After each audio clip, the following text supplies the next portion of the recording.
2024 लोकसभा चुनाव को लेकर तिथियों की घोषणा हो गई है और प्रधानमंत्री नरेंद्र मोदी के संसदीय क्षेत्र वाराणसी से अभी सिर्फ बतौर कैंडिडेट भारतीय जनता पार्टी के नरेंद्र मोदी के नाम की ही घोषणा हुई है, लेकिन अब इसमें दूसरे कैंडिडेट के रूप में कूद पड़े हैं हैदराबाद के रहने वाले शिव कुमार, जो युग तुलसी पार्टी के अध्यक्ष भी हैं और ये आगामी 10 मई को वाराणसी में प्रधानमंत्री नरेंद्र मोदी के खिलाफ अपना नामांकन भी दाखिल करेंगे। हमारे साथ सीधे काशी विश्वनाथ मंदिर पर ये मिले हैं और ये विश्वनाथ मंदिर में बाबा का आशीर्वाद भी लेने जा रहे हैं। ये बताइए कि प्रधानमंत्री को सीधे तौर पर चुनौती दे रहे हैं आप, तो आपके मुद्दे क्या हैं और क्या वो मुद्दे मैनिफेस्टो में भी हैं और क्या आप चाहते हैं, क्यों यहाँ से चुनाव लड़ रहे हैं? जय गौ माता, हर हर महादेव। हम लोग वाराणसी में दक्षिण भारत से आया, जो दिल्ली में बैठी हुई वर्तमान सरकार भाजपा आने के बाद बीफ एक्सपोर्ट नंबर 1 हो चुका है। पूरे देश में गौ माता का तस्करी हो रहा है, गौ हत्या हो रहा है। गौ माता को राष्ट्र माता का घोषित करने के वास्ते हम लोग इधर वाराणसी में चुनाव में लड़ रहे हैं। इस चीज़ को तुरंत करना है बोल के 10 साल से नरेंद्र मोदी जी प्रधानमंत्री होने से टाइम से हम लोग युग तुलसी फाउंडेशन और युग तुलसी पार्टी से बहुत आंदोलन, बड़े बड़े आंदोलन पूरे दक्षिण भारत में कर चुका है। और तिरुमला तिरुपति देवस्थान का बोर्ड का एक रिजोल्यूशन भी पास करे। पूरे देश में बड़े बड़े साधु संत लोग उस गौ माता सम्मेलन में आके गौ माता को राष्ट्र माता का घोषित करना चाहिए बोल के उन लोग सभी लोग दस्तखत करके नरेंद्र मोदी जी को भेज के भी 4 साल हो रहा, अब तक मोदी जी इसके बारे में मुंह नहीं खोल रहे हैं। मोदी जी का मन में क्या है, गौ माता को राष्ट्र माता करने से क्या दिक्कत है? अगर नरेंद्र मोदी जी ये गौ माता को राष्ट्र माता नहीं करे तो करने वाला कौन है ये भारत देश में? तो उसको अभी इलेक्शन में, चुनाव में मोदी जी के कान में अच्छा गिरना बोल के हम वाराणसी आए। किसी तरह वाराणसी में इलेक्शन में मोदी जी चाय के ऊपर चर्चा ख़त्म हो गया, अभी गाय के ऊपर चर्चा होना चाहिए। और सभी गौ भक्त लोग हम लोग इधर शामिल कर रहे हैं, पूरे देश में साधु संत लोग से भी बात कर रहे हैं। सभी लोग के एक ही मुद्दा है, गौ माता को राष्ट्र माता करने का घोषित। ये पहले हमारा एजेंडा है और हम लोग अभी 10 मई को हम लोग नॉमिनेशन भी डाल रहे हैं।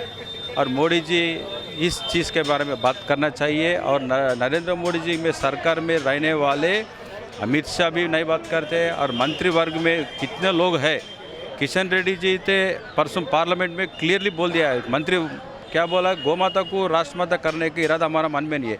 भाजपा वाले ऐसा बात करना है थोड़ी है। पूरे देश में सभी लोग गौ भक्त लोग हैं, गौशाला जो काम कर रहे हैं, गौ प्रेमी है, सनातन धर्म में काम करने वाले सभी लोग को बहुत दिक्कत हो रहा है। गौ माता राष्ट्र माता करने से मोदी जी को क्या प्रॉब्लम आ रहा है? नहीं, ये बताइए, आप कह रहे हैं गौ तस्करी बढ़ी है, बीफ एक्सपोर्ट बढ़ा है, तो लेकिन कहीं ना कहीं ये तो स्टेट के इशू हैं, लॉ एंड ऑर्डर के।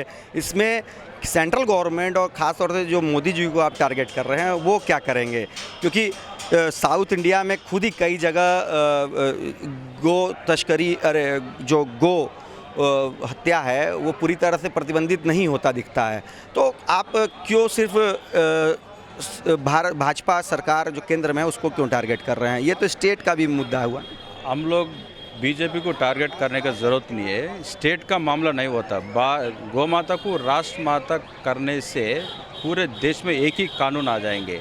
अभी अपन का नेशनल एनिमल टाइगर है, टाइगर को नेशनल एनिमल डिक्लेयर करे इसे। अभी किधर भी टाइगर को, किसको भी टाइगर के पास कोई भी नहीं जाते, मगर टाइगर को कुछ उसका कुछ करे तो भी उसका कानून पूरे देश में इम्प्लीमेंट होता है। ऐसा टाइगर के बिना टाइगर को निकाल के हम लोग गौ माता को राष्ट्र माता करने से देश में एक ही कानून आएंगे और सेंट्रल एक्ट में आ जाएंगे। और इस कानून से पूरे देश में किधर भी गौ तस्करी पूरा बंद हो जाएंगे और कत्लखाना बंद हो जाएंगे। अभी करोड़ों गोवंश, देसी नस्ल पूरा ख़त्म हो गया कत्लखाना में। ये बताइए कि पहले भी आप चुनाव में, आप लोग की पार्टी, आप लोग हिस्सा लिए हैं साउथ इंडिया में या किसी देश के अन्य हिस्से या अन्य स्टेट में? हम लोग तेलंगाना में और आंध्र प्रदेश में पिछले 2 बार इलेक्शन में लड़े और स्टेट असेंबली इलेक्शंस में लड़ा है। पहले बार हम लोग लोकसभा में, अभी पूरे देश में हमारे गौ भक्त लोग को किधर गौ माता को राष्ट्र माता करने का घोषित करने वाले सभी लोग को उसका पार्लियामेंट में सभी लोग को हम लोग टिकट दे रहे। और हमारा गौ माता का जो पार्टी का निशान भी रोड रोलर दिया है सेंट्रल इलेक्शन कमीशन, वो निशानी पे हम लोग अभी सभी वोटर्स को यही प्रार्थना विनती कर रहा हूँ, नरेंद्र मोदी जी के कान में अच्छा गिरना चाहिए, गौ माता राष्ट्र माता होना चाहिए। कितने सीटों पे आप चुनाव लड़ेंगे? अभी हम लोग 543 पार्लियामेंट असेंबली में सभी लोग को टिकट दे रहे हैं, पूरा 543 लोकसभा में लड़ने का प्लान कर रहे हैं हम लोग। और आप एज ए प्रेसिडेंट वाराणसी से आप ये चैलेंज करेंगे मोदी को? यस, हम वाराणसी काशी विश्वनाथ क्षेत्र से बाबा का आशीर्वाद लेके 10 साल से नरेंद्र मोदी जी जो बाबा का वाहन है नंदी महाराज और गोवंश को बचाने का वास्ते हम लोग किसी पॉलिटिकल पार्टी से सपोर्ट है या किस संत महात्माओं से सपोर्ट है या किसी पॉलिटिकल पार्टी अलायंस से? अभी वाराणसी में थोड़ा बहुत साधु संत लोग हमारे को सपोर्ट कर रहे हैं और कल भी थोड़ा साधु संत लोग से मिले और अभी चालू करे, कल भी सभी से। पॉलिटिकल पार्टी संपर्क में? नहीं, अभी तक कोई पॉलिटिकल पार्टी इसमें हमारे को कोई भी अब तक मेरे को संपर्क नहीं करे। ये काम करने वाला भाजपा है, भाजपा से हम लोग पूछेंगे।